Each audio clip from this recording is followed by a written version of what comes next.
أعوذ بالله من الشيطان الرجيم بسم الله الرحمن الرحيم الحمد لله رب العالمين والصلاة والسلام على أشرف الأنبياء والمرسلين وآله الطيبين الطاهرين المعصومين المنتجبين ولعنة الله على أعدائهم أجمعين من الآن إلى قيام يوم الدين بسم الله الرحمن الرحيم إنا أنزلناه في ليلة القدر وما أدراك ما ليلة القدر ليلة القدر خير من ألف شهر تنزل الملائكة والروح فيها بإذن ربهم من كل أمر سلام هي حتى مطلع الفجر صلوات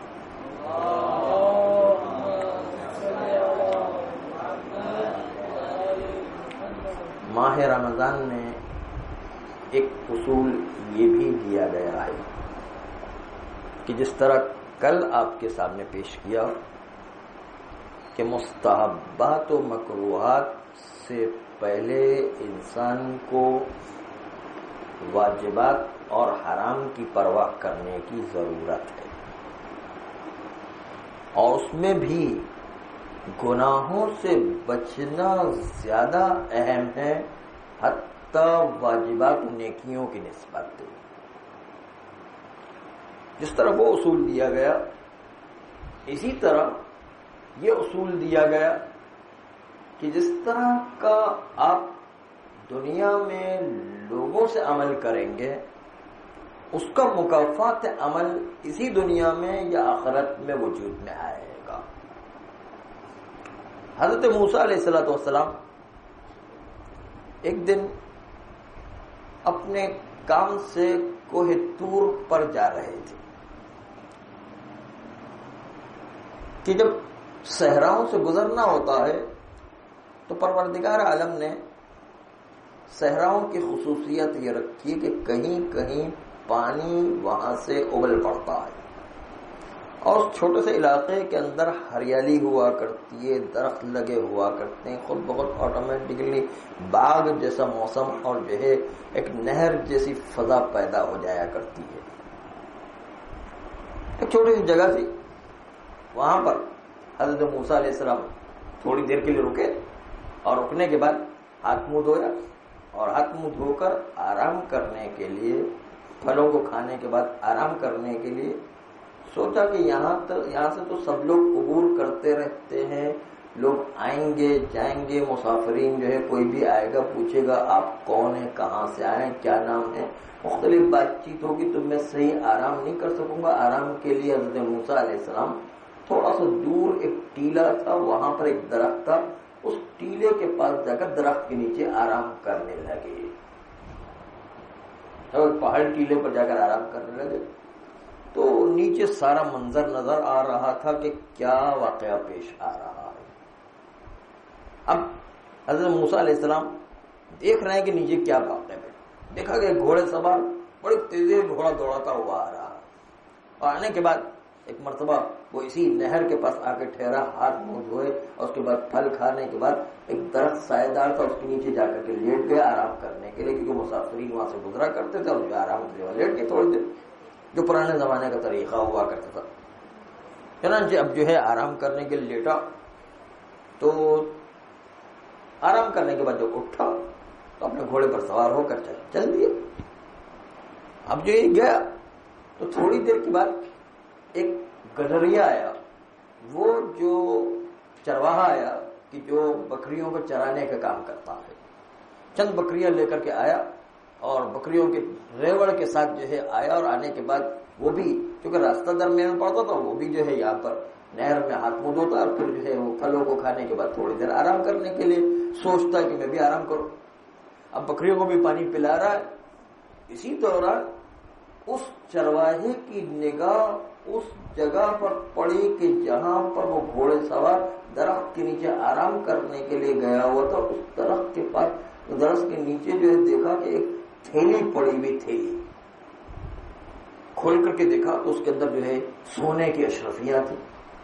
پوری تھیلی بھری ہوئی ہے سونے کے اشرفیوں سے. وہ جو ہے سونے کی اشرفیاں جو اس کے اندر سے نکلی اور جو ہے جب دیکھا کہ چاروں طرف دیکھو کوئی دیکھنے والا نہیں، جلدی سے بند کر کے اپنی جیب میں اپنے کپڑے کے اندر دبا کے رکھ دی. اس ریوڑ کے مالک نے، یعنی ریوڑ جو چرواہا تھا اس نے اپنی جیب میں رکھ لی اور ریوڑ کے مالک نے اس نے جو چرواہا نے جیب میں رکھنے کے بعد بکریوں کو چلانا شروع کر دیا. بکریاں جو آہستہ آہستہ کر کے وہاں سے چلی گئی. یہ چرواہا بھی چلا گیا. تھوڑی دیر کے بعد دیکھا کہ لکڑاہارا آ رہا ہے. لکڑا جو لکڑیاں کاٹ کے اپنے پیٹھ پر رکھ کے بازار میں جا کے بیچتا ہے. لکڑیاں کاٹتا ہے درختوں سے اور پھر اس کے بعد اس کو جو ہے ٹکڑے ٹکڑے کر کے جو بازاروں میں جا کر کے بیچتا ہے. وہ لکڑاہارا ہے، بوڑھا، انتہائی بوڑھا جو ہے لکڑاہارا ہے اور اس نے اپنی پیٹھ پر لکڑیاں لادی ہوئی. وہ بھی جو ہے اس جگہ سے آیا اور وہاں پر جو ہے اپنے آپ کو گرا کر کے جو ہے نہر پر سے جو ہے اپنے منہ ہاتھ کو دھوتا ہے اور تھکن کو اتارتا ہے. پھر جو ہے تھوڑی دیر جو ہے وہاں درخت کے نیچے آرام کرنے لگتا ہے. سایہ دار درخت تھا، اس کے نیچے آرام کرنے لگتا. وہیں پر جہاں پر گھوڑے سوار آیا تھا وہاں پر جہاں جس درخت کے نیچے وہ آرام کر رہا تھا، یہ بوڑھا بھی جا کے وہاں پر آرام کرنے لگتا ہے لکڑیوں کو باہر اتارنے کے بعد. اب جو اس بوڑھے نے جو لکڑاہارا تھا اس نے لکڑیوں کا بوجھ اتارا اور وہاں پر درخت کے نیچے آرام کرنے لگا. اتنی دیر میں وہی گھوڑے سوار جو پہلی دفعہ آیا تھا وہ دوبارہ واپس پلٹ کر آ رہا اور آنے کے بعد ایک مرتبہ گھوڑے سے اترا اور چاروں طرف تلاش کرنے لگا. ایسا لگ رہا تھا کہ کوئی چیز وہ ڈھونڈ رہا ہے، کوئی چیز جو ہے اس کی کھو گئی ہے وہ ڈھونڈ رہا ہے. ڈھونڈتے ڈھونڈتے ڈھونڈتے اس بوڑھے کے پاس بھی آیا کہ بھائی حضرت موسیٰ علیہ السلام سارا منظر اوپر سے دیکھ رہے، ٹیلے کے اوپر سے پہاڑ پر سے دیکھ رہے کہ کیا ہو رہا ہے. حضرت موسیٰ علیہ السلام کو سب کچھ نظر آ رہا ہے، دیکھ رہے کہ کیا ہو رہا ہے. ایک مرتبہ دیکھا کہ دور سے موسیٰ علیہ السلام کو ایسا لگا کہ آپس میں بحث تکرار ہو رہا ہے. آواز تو نہیں آ رہی لیکن ایکشن سے پتہ چل رہا ہے، عمل سے پتہ چل رہا ہے کہ ایک دوسرے میں جھگڑا ہو رہا ہے، ایک دوسرے کے اندر جو ہے بحث تکرار ہوئی. گویا کہ یہ کہہ رہا کہ تم نے میری تھیلی جو ہے کہاں ڈال دی. بوڑھا کہہ رہا کہ مجھے کیا پتا کہاں تھیلی، میں نے تو کوئی دیکھی نہیں. اور واقعا بوڑھے نے تو نہیں دیکھی تو اس کو کیا پتا ہے. وہ کہہ رہا ہے نہیں میں نے تھیلی تم نے لے لی، تم نے چھپا دی اور جو ہے تمہارے پاس ہی. یہ کہہ رہا ہے نہیں میرے پاس نہیں ہے. اور بحث تکرار ہوتے کہ یہاں تک کہ اس گھوڑے سوار کو بڑا غصہ آیا. غصہ آنے کے نتیجے اس نے تلوار نکالی، تلوار نکل کے اس بوڑھے کی گردن اڑا دی. بوڑھے کی گردن اڑا دی تو اب جو ہے گھوڑا سوار گھوڑے پر سوار ہو کے چل دی. یہ جب واقعہ پیش آیا تو حضرت موسیٰ علیہ السلام تو واقعہ دیکھ کر دنگ ہو گئے، حیران ہو گئے کہ یہ کیا واقعہ پیش آ گیا. کہا پروردگار یہ کیا ماجرا ہے، کیا چیز پیش آ رہی. کہا اے موسیٰ تمہیں نہیں پتا ہے یہ ہے میرا عدل و انصاف. ارے یہ آپ کا عدل و انصاف ہے، جہاں جو ہے ایک آدمی کی چوری ہو گئی، ایک آدمی کی گردن کٹ گئی، یہ کیا عدل و انصاف ہے، یہ کیسا عدل و انصاف ہے. پروردگار عالم کی آواز ہے یہ موسیٰ یہ ہمارے عدل و انصاف ہے. کہا پروردگار میری سمجھ میں نہیں ہے کہ ایک آدمی کی جان چلی گئی، ایک آدمی کی مال چوری ہو گیا، اس کو بدلے آپ بول رہے کہ آپ عدل و انصاف کی بات ہے، یہ کیا عدل و انصاف ہو گیا ہے. کہا ہے موسیٰ تم نے تصویر کا ایک رخ دیکھا ہے، اس کے پیچھے ایک تصویر کا دوسرا رخ بھی ہے. اس تصویر کے دوسرے رخ کو دیکھے تو پتہ چلے کہ کتنا بڑا انصاف تھا یہ. اور وہ تصویر کا دوسرا رخ یہ ہے کہ جو گھوڑا سوار آیا تھا اور وہ گھوڑا دوڑاتا ہوا آنے کے بعد جو درخت کے نیچے آرام کرنے لگا تھا، جس کی تھیلی اشرفیوں کی اور سونے کی جو ہے وہ چھوٹ گئی تھی، وہ اور یہ بوڑھا آدمی جو لکڑاہارا ہے اور ریوڑ چلانے والا چرواہا ہے، یہ تینوں ایک ہی محلے کے رہنے والے لوگ ہیں. چنانچہ ایک دفعہ ایسا ہوا کہ چرواہا جو بھیڑ بکریوں کو چرانے والا تھا اس کے باپ سے گھوڑے سوار کے باپ نے اپنے کاروبار کے لیے 100 دینار اشرفیہ مانگی تھی کہ تم مجھے قرضے کے طور پر دے دو، تمہارے پاس پیسے موجود ہیں، میں اپنا کاروبار چلانا چاہتا ہوں، میرے کاروبار میں جو وسعت ہو جائے گی تو میں پھر آپ کو واپس کر دوں گا. اور چونکہ یہ دونوں آپس میں دوست تھے، گھوڑے سوار کا باپ اور چرواہے کا باپ دونوں دوست تھے، چنانچہ دوستی میں چرواہے کے باپ نے گھوڑے سوار کے باپ کو 100 اشرفیاں سونے کی دے دی، اور گھوڑے سوار نے جو ہے اسی 100 اشرفیوں کے جو باپ تھا اس نے کاروبار کیا، کاروبار بہت پھیل گیا، بہت وسعت پیدا کر کے بہت جو ہے وہ کاروبار میں ترقی ہوئی، برکت ہو گئی، اور اس کے نتیجے میں یہ مالدار ہو گیا۔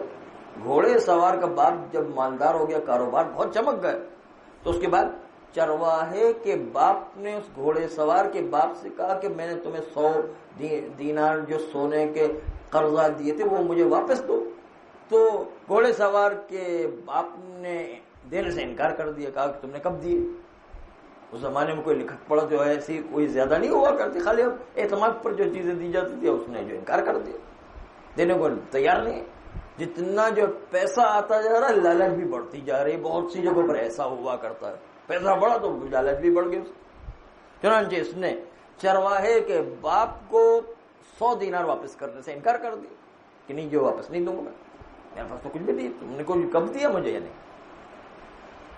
چنانچہ اب وہ اتنا زور نہیں رکھتا تھا کہ اتنے امیر آدمی سے پیسے نکلوا سکے، چنانچہ وہ خاموش بیٹھ گیا، کیا کرتا ہے۔ اب گھوڑے سوار کے باپ اس کا بزنس بہت زیادہ چمک رہا تھا، بزنس بہت زیادہ جو ہے اس کے جو کاروبار بہت زیادہ وسیع ہو گیا۔ تو جب کاروبار وسیع ہو گیا تو یہ لکڑہارا جو بوڑھا آدمی ہے اس کا کسی بات کے اوپر اسی گھوڑے سوار کے باپ سے اختلاف ہو گیا، اور اختلاف کے درمیان اس طرح سے اس گھوڑے سوار کے باپ کو اس بوڑھے نے، جب بوڑھا جو ہے آدمی اس کے باپ کا دوست تھا، لیکن جو ہے اس اختلاف کے نتیجے اس لکڑہارے نے گھوڑے سوار کے باپ کو قتل کر دیا۔ جب قتل کر دیا تو وہ قتل چھپ گیا، اس زمانے میں پتہ نہیں چل سکا، اس لیے وہ قصاص نہیں لیا جا سکا۔ من قتل مظلوما، جو مظلوم طریقے سے قتل ہو جائے، ہم نے ان کے وارثوں کو حق دیا ہے کہ وہ قاتل سے بدلہ لے۔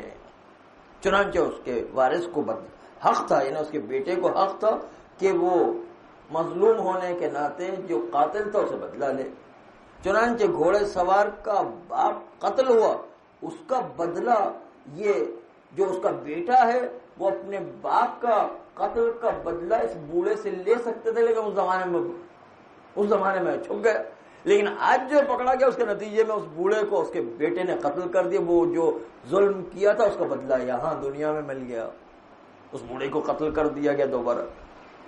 اور اس کے بعد جو اس گھوڑے سوار کے باپ نے قرضہ لیا تھا اور چرواہے کے پیسے واپس نہیں کر رہا تھا، اس کے نتیجے میں چرواہا جو ہے اس کا بیٹا اپنے باپ کا وارث ہے، اس کے باپ نے قرضہ دیا ہوتا، چنانچہ باپ نے واپس نہیں کیا، تو یہ گھوڑے سوار جب آ کر کے درخت کے نیچے آ کے سویا تو یہاں اس کی تھیلی جو ہے جیب سے نکل گئی، اور اس کے نتیجے میں یہ چرواہا جو اس کا بیٹا اٹھا کر کے لے گیا، یہ اس کا ہی اپنا ہی مال تھا جو واپس پلٹ کر کے جو ہے چرواہا کے بیٹے کے پاس آ گیا ہے۔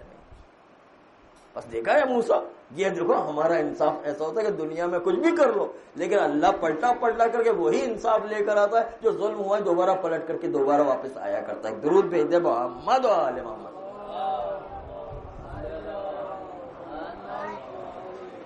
تو جیسا کام انجام دو گے اس کا مکافات عمل دنیا ہی میں عام طور پر پیش آ جایا کرتا ہے، اور اگر اللہ کی مصلحت نہیں تو روز قیامت پھر بہرحال اس کا اور بھی سخت سزا بھگتنا پڑتی ہے۔ اس کے بدلے میں اگر انسان دنیا میں نیک عمل انجام دے تو اس کا مکافات عمل بھی نیک ہی ہوا کرتا ہے۔ چنانچہ ایک آدمی تھا، بہت نیک آدمی، انتہائی نیک آدمی تھا، لیکن نیک ہونے کے ساتھ ساتھ اس کی بیوی بھی وہ اس سے زیادہ نیک، وہ اس سے کم نہیں تھی۔ یہ بہت کم پیش آتا ہے کہ شوہر بھی بالکل نیک ہو اور بیوی بھی بہت نیک ہو، یا تو جو ہے شوہر اچھا ہوتا تو بیوی بڑی خونخوار ہوتی، اور اگر بیوی جو ہے بہت اچھی تو شوہر بڑا خونخوار ہوا کرتا ہے۔ لیکن عام طور پر ایسا بہت کم پیش آتا ہے کہ شوہر بھی بڑا نیک ہے اور بیوی بھی اسی طریقے کی بڑی نیک ہو، یہ بہت کم پیش آتا ہے، لیکن جو ہے اتفاق سے ایسا تھا۔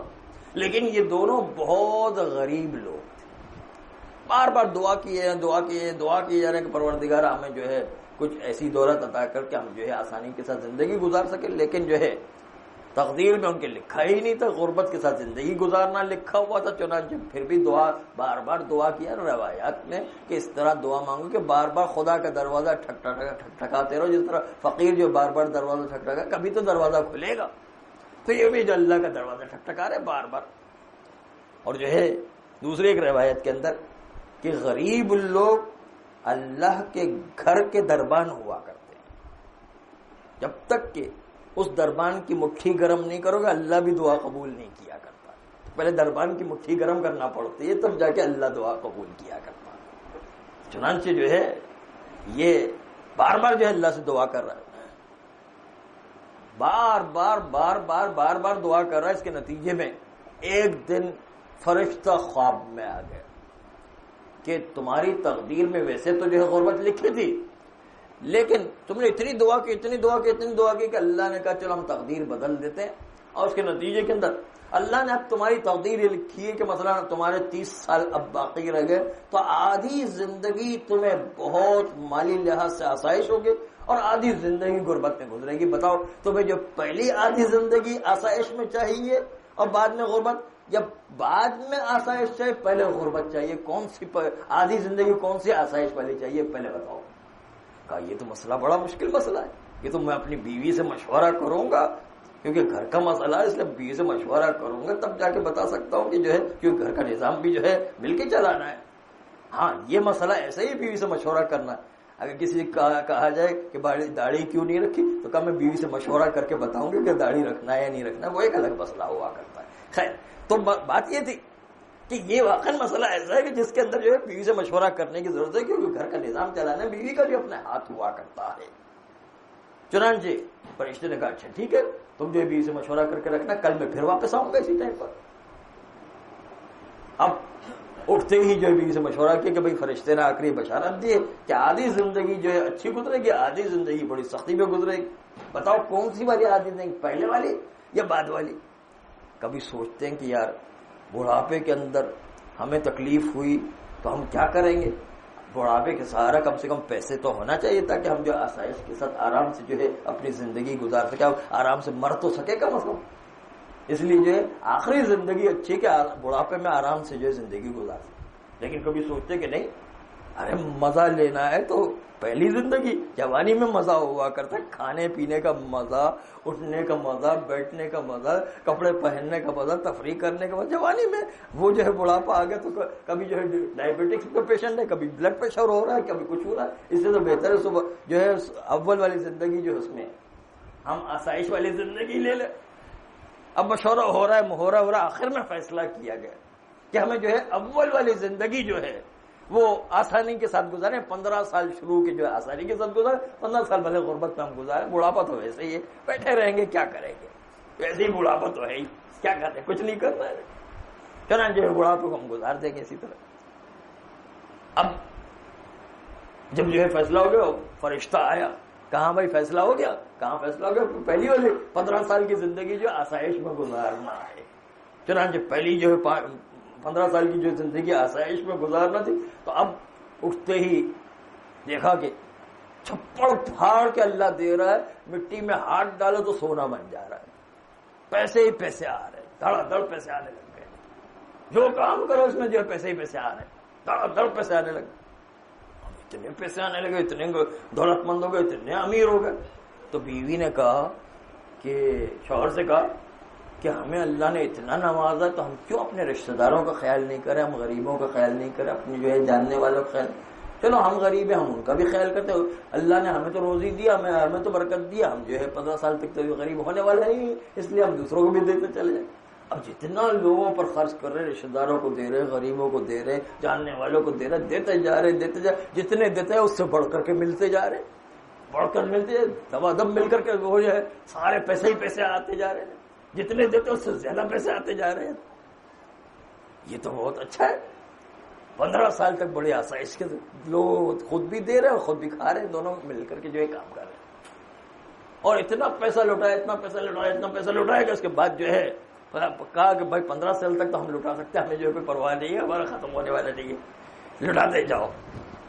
15 سال کے بعد اب جب 15 سال ہونے میں ایک دن باقی رہ گئے تو کہا بیوی سے کہ بھائی دیکھو اب ہوشیار ہو جاؤ، 15 سال مکمل ہونے والے ہیں، کل سے جو ہے ہماری شامت آ جائے گی.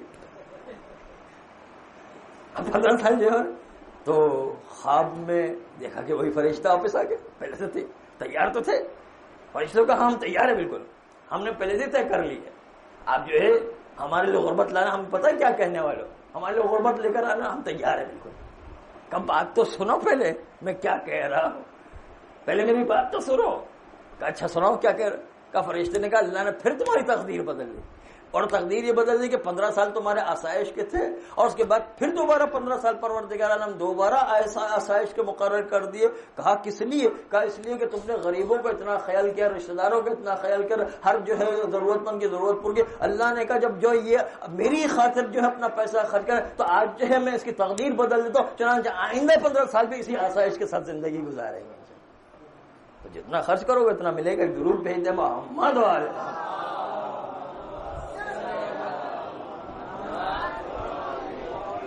تو یہ مکافات عمل ہوا کرتا ہے کہ جیسا تم کرو گے سامنے سے وہی نتیجہ آپ کے سامنے آنے والا ہے.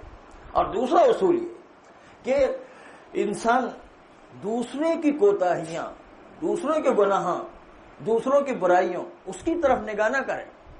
ان کے لیے ہر ایک کے بارے میں حسن ظن رکھے اور اچھا خیال رکھے کہ انشاءاللہ وہ ہم سے اچھا ہوگا.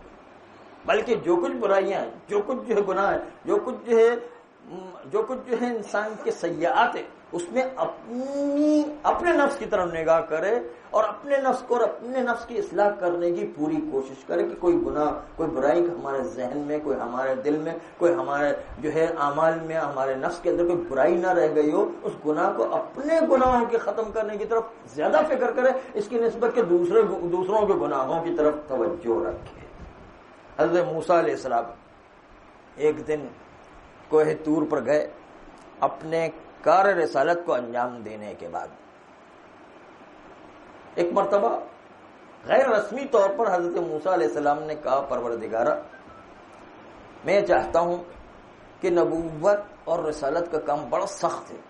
لوگوں کو کوئی بات کو 10 الزامات لگا دیا کرتے ہیں، 10 جو ہے باتیں کر لیا کرتے ہیں، 10 تہمتیں لگا دیا کرتے ہیں. پروردگارا کوئی ایسا طریقہ بتا کہ جس کے ذریعے سے میری زندگی آسان ہو جائے، زندگی گزارنا آسان ہو جائے. پروردگار عالم نے کہا اے موسیٰ 4 کام انجام دو، اس کے نتیجے میں تمہاری زندگی آسان ہو جائے گی.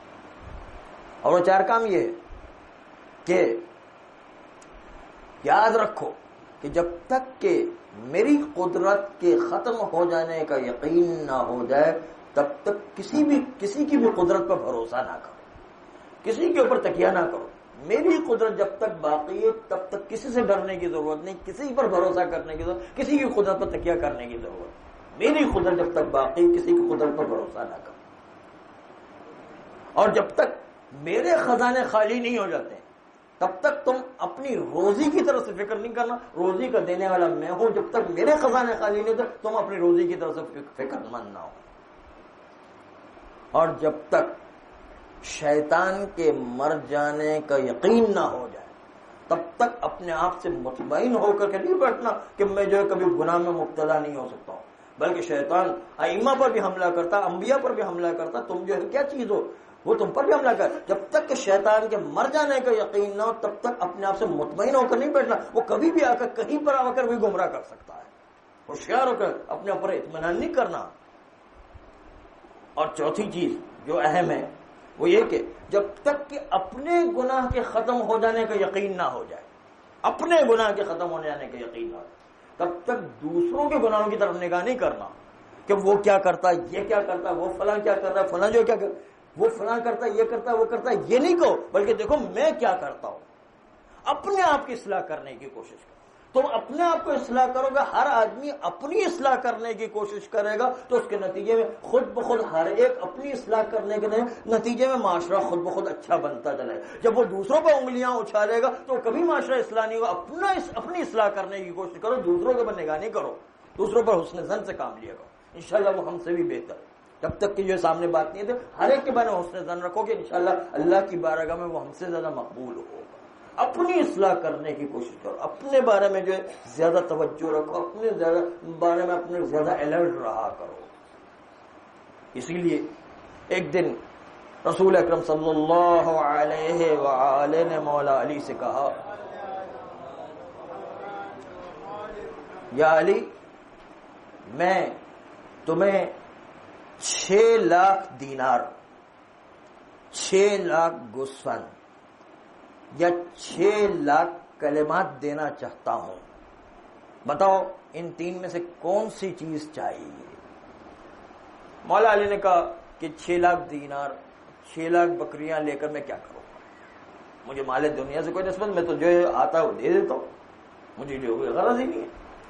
ہاں 6 لاکھ نصیحتیں اور 6 لاکھ کلمات اس کی ضرورت ہے, اس لیے آپ یہ نصیحت فرمائیں. تو پیغمبر نے فرمایا کہ 6 لاکھ دینار کا خلاص 6 لاکھ کلمات اور 6 لاکھ نصیحتوں کا مجموعہ 6 چیزوں میں جمع ہو گیا. وہ 6 چیزیں جو ہے تو میں بتا رہا ہوں, 6 چیزیں 6 لاکھ کے برابر, اور 6 لاکھ کلمات اور نصیحت کے کلمات 6 لاکھ دینار 6 لاکھ بکریوں سے افضل. وہ 6 کلمات تو میں بتا رہا ہوں, اس کو جو ہے یاد رکھو, یہ تمہارے سب سے زیادہ کام آنے والے ہیں. اور 6 کلمات یہ کہ جب لوگ مستحبات کی طرف کثرت سے توجہ دے رہے ہیں تو اے علی تم واجبات کی طرف توجہ دینا, مستحبات کو چھوڑ کے واجبات کی طرف توجہ دینا. اور جب لوگ دنیا کے پیچھے جا رہے ہیں تو تم دنیا کو چھوڑ کر کے آخرت کی تیاری کرنا.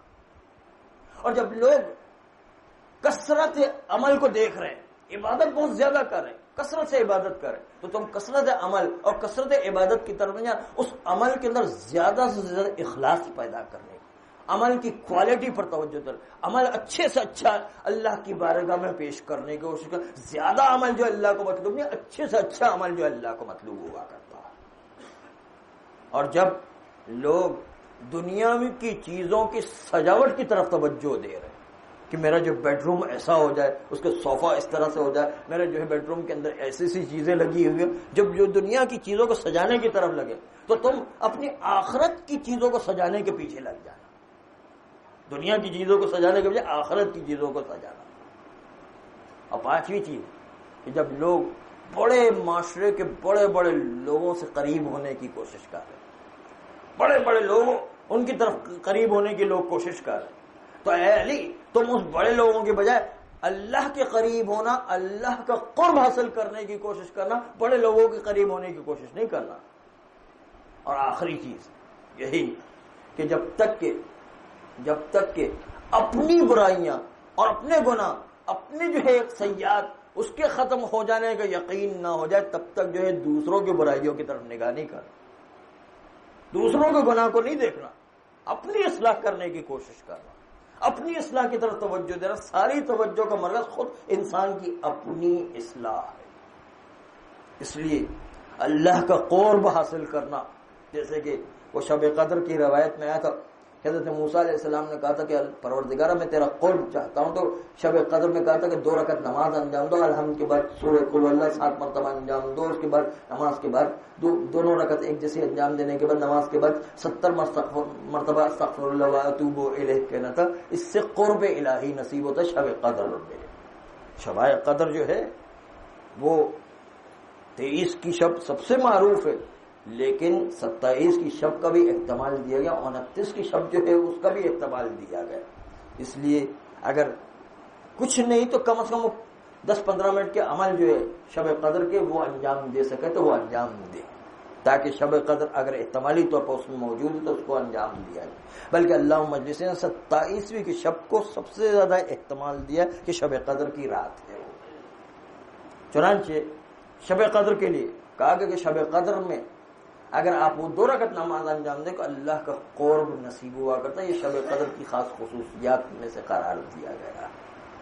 چنانچہ یہ اصول دیا گیا کہ دوسروں کی برائیوں کی طرف توجہ نہیں کرو, دوسروں کے بارے میں ہمیشہ حسن ظن رکھو، مگر یہ کہ معاملے کی بات ہو تو معاملے میں پوری تحقیق کر لینا ضروری ہوا کرتی کہ معاشرہ ایسا بدل گیا ہو کہ جس کے نتیجے کے اندر ہمیشہ سوء ظن کرنے کی ضرورت پیش ہے، ورنہ عام طور پر حسن ظن سے کام رکھو جب تک جو تمہیں اس سے سروکار نہیں، بلکہ ہمیشہ اپنے نفس کی طرف توجہ رکھنا، اپنے نفس کی اصلاح کرنے کی کوشش کرنا۔ اور اس سلسلے بس آخری روایت عرض کر رہا ہوں، اسی پر بات ختم ہو رہی ہے۔ کچھ لوگ جو ہے بڑے بولنے والے ہوتے ہیں، بڑے جو ہے وہ معاشرے میں کچھ لوگ ہوتے ہیں جس کی بولنے کی بڑی عادت ہوا کرتی، جبکہ روایت میں کہ من تم عقلہ قل الکلام، جس کی عقل مکمل ہوتی ہے وہ بہت کم بولا کرتا ہے، بہت سوچ سمجھ کے بولا کرتا ہے، لیکن جس کی عقل تمام نہیں ہوتی، کامل نہیں ہوتی، وہ بس جو منہ میں آیا بولتا رہتا ہے۔ تو کچھ لوگ ایسے تھے معاشرے میں، علم آتا جاتا کچھ نہیں ہے، کچھ بھی پتہ نہیں ہے، ایسے جو ہے کچھ مسائل شرعی سے واقف ہے، ایسے بس خالی بولنا جانتے ہیں، جو بھی ہو جو بھی منہ میں آئے بولتے ہیں۔ ایک صاحب تھے کہ جھگڑا ہو گیا دو آدمیوں، ایک نے کہا میں اتنی زور سے گھوسا ماروں گا کہ تمہارے جو ہے وہ 34 دانت توڑ دوں گا۔ برابر بھائی کھڑا ہوا تھا، کہا انسان کے 32 دانت ہوتے، 34 دانت کیسے توڑو گے؟ کہا مجھے پتا تھا تم بولو گے، اس لیے 2 دانت تمہارے بھی حساب کر لیے تھے۔ تو کبھی کبھی ایسا ہوتا ہے۔ ایک دفعہ جو ہے ایک صاحب، ان سے اس کی بیوی نے کہا کہ کیا تم مجھ سے بہت محبت کرتے ہو؟ کہاں بہت محبت کرتا ہوں، حد سے زیادہ محبت کرتا ہوں۔ کہ اچھا یہ بتاؤ کہ میں مر جاؤں گے تو کیا تم شادی کرو گے یا نہیں کرو گے؟ اچھا محبت کرتے ہو تو جو ہے محبت کرنے کے نتیجے میں اگر میں مر گئی تو کیا ہوگا؟ کہا مر گئی تو جو ہے میں پاگل ہو جاؤ گے۔ اچھا یہ بتاؤ شادی کرو گے کہ نہیں کرو گے؟ کہا پاگل آدمی کا کیا بھروسہ، وہ کچھ بھی کر سکتا ہے۔